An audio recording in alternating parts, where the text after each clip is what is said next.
Welcome to Encounter Wargaming. I'm Jay, and today we're going to be making some sweet little craters out of foil pie plates.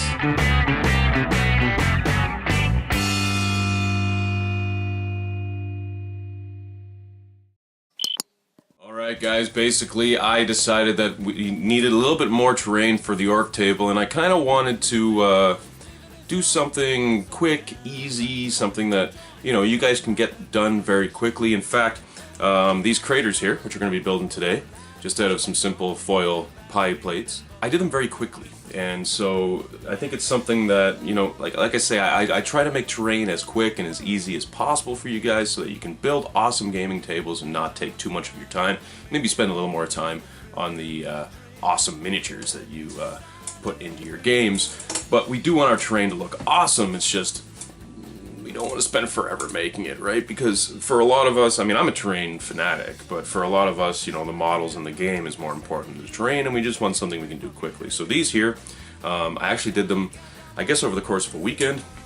You could do the same.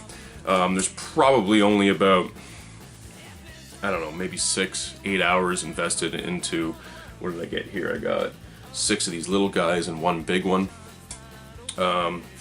And so, realistically, you start on these on a Friday evening, you know what I mean? Get them molded, get the cork on there, get the sand on there, let the glue and sand dry overnight. On the Saturday morning, you can easily base coat them black, and then by Saturday afternoon, you can start dry brushing, and guaranteed, if you really had to, Sunday morning, you can just put a couple of finishing touches, and in a weekend, you've got yourself a bunch of awesome craters. If there wasn't drying time, like I say, you could probably fit all the work in an actual day or less, you know what I mean? So really, it doesn't require that much of time investment, it's just waiting for things to dry, and that's pretty much always the case, right? So, without further ado, guys, I want to get into building these awesome things and just show you how easy it really is to make some awesome looking craters. Alright, so we're going to start with our tin plates, and basically all I'm doing here is I'm just pushing down the center and then using my fingers to kind of pinch around the outside. And what this is going to do is basically create the skeleton for our craters. As you can see already, they're starting to look like craters. I mean, it's really that simple. Just push down the middle until you hit the table and crimp up the sides so that you get a nice little peak going there. And I actually did more here than I need, so I won't be finishing all of these, but just to show you what it's all about. I've got here some cork tiles, the same ones I use for like basing and stuff like that. It's like $1 for 2 of these tiles, which is great. And yeah, I just take one, break it up into little pieces, or rather large pieces, I should say. And these are going to be what we're going to glue around the borders of the plates to make it look like it's literally cracked ground or cracked concrete. And so that's the next step. Just go crazy with the hot glue. Glue them down just arbitrarily all over the place. Don't really think about it, just kind of go at it. And what I did here is I just spaced them all out, made sure I got enough to cover all of them. And once I had some on all of them, I just took whatever was left and filled in the gaps. And I think it did a pretty good job of making it not look like pie trays anymore. So, now that my hot glue's on there and all the cork is on there, I'm just going to take some spackle and basically just fill in all of the major gaps. Now in the center, I want to make sure that I cover all of the foil completely. You will find that it'll slide around a bit, but once it's dry, it'll make it much easier for our PVA and our sand to harden on. And yeah, so then basically once the spackle's dry, as usual, I'm going to go around with some PVA glue. Now I'm basically just covering up the areas I've spackled, leaving most of the cork still exposed, but I do hit parts of the cork here and there with the PVA glue, just to make sure that there is some little bit of texture and no flat surfaces and that everything blends together nicely. Then our next step is just simply to prime the entire thing. Now here I'm using some Trem-clad rust paint, basically a matte black finish. Now you want to make sure if you're going to buy rust paint, don't buy a gloss finish. You don't want your craters to be shiny. Make sure you buy a matte finish, because that's going to just provide a nice matte black base coat for all of the layers we're going to put on top.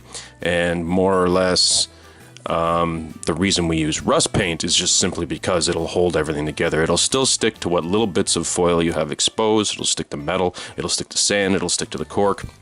It'll just absorb into everything nicely, seal down the sand so it's not going to chip off in the future. and just provide a nice protective layer for our pieces. And then once our black's dry, I'm just going to take some gray. I'm going to do a real thick overbrush of dark gray. Very similar to what I do with other terrain pieces with the brown, right? We're basically just doing the same thing. I'm leaving the black in the crevice and making sure there's a nice heavy coat of gray on top of everything.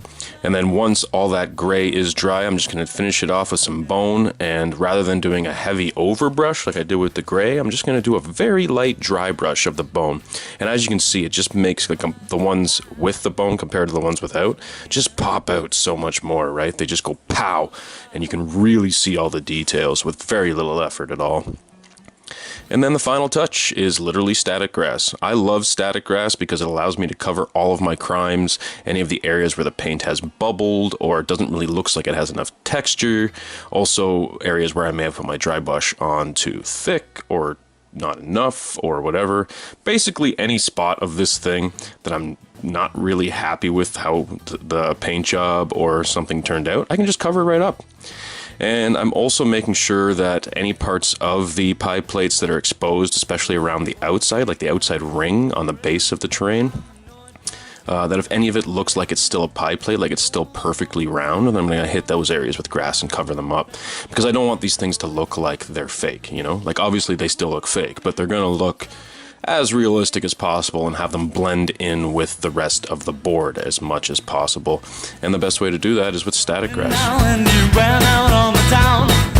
You're the king of the farm, while everyone around. Now you're broken, need some change. We mean it in two different ways now. Alright.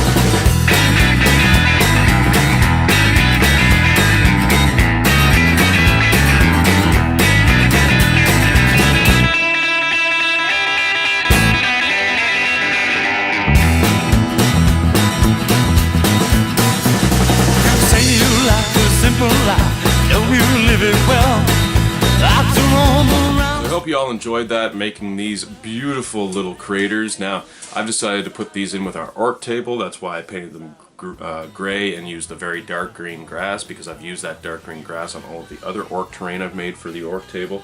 Of course, you can do anything you want. You can use any colors you want. Most of the terrain we do on this channel, I do the brown, right? Brown ground with like bright green grass and stuff like that. That's kind of my go-to, but of course with the orc table I wanted to make it look a lot darker and a little weirder, a little more alien than most of the other terrain that we've done. So the thing I really wanted to get to here is just how quick and easy it is to make awesome looking terrain. And that's kind of the reason I do these tutorials in the first place. I really want to show you guys that making good looking terrain is really not that hard and doesn't require a whole lot of thought or time investment. This is something we can do very easily and quickly and on the cheap, in fact. I didn't even use all the pie plates I bought. I spent $2 on pie plates and I got a crap ton of them. Big ones, small ones, all different sizes. And I still have a whole bunch more. So maybe I'll do some more craters for other tables with other aesthetics. Other than just the orc colors that I used here that are to match my orc table. But we are looking to fill out the tables for the Hogtowner. So for those of you who don't know what that is, Hogtown 40K is now getting in the habit of doing a massive tournament every year. In fact, this year it's going to be both 40K and Horus Heresy, so that's going to be awesome. And obviously as prominent club members and also supporters of Hogtown 40K Gaming Club, Adam and I want to donate at least 5 tables this year, so I got a lot more terrain to build. So look out for a lot more terrain in the future, guys, because I still need to finish off this orc table. I got to do that table I'm dedicating to my fiance, and as well, Adam just keeps getting more and more MDF terrain from Tabletop Scenics, which is absolutely awesome. And thank you so much to the guys out there at Cromlech for sending us all that awesome terrain. It's going to make a beautiful table for our tournament this summer, so thanks for that. But anyway, I'm getting off topic. Basically, guys, if you like this video, please hit the like button. It goes a long way to help us. Also, hit subscribe if you haven't already. Like, if you haven't, what's wrong with you? Hit subscribe. You get to see a lot more of these cool videos when they come out. And if you hit that little bell next to the subscribe button, it'll even tell you when our videos come out. So you can check out all my cool terrain tutorials in the future, plus all of the other things we do on this channel, battle reports, hobby tutorials, all the cool stuff we do here. Anyway, If you guys like what we do, please go to the description below and check out our Patreon campaign. It gets you a whole bunch of extra perks and, you know, just gives us a couple bucks to keep things going. We don't make money off advertisement, guys. We are not monetized, so this is really the only way we can bring in income. And let's face it, running a YouTube channel is not free. So if you guys like what we do and you don't mind parting with $1 or $2 a month, just check out our Patreon campaign. It helps us out.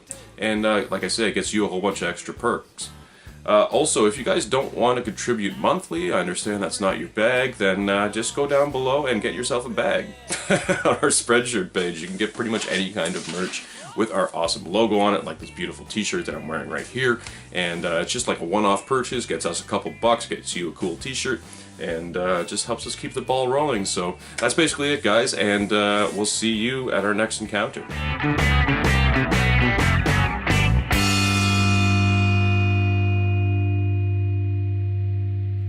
Like a monkey in a rocket on his way back home.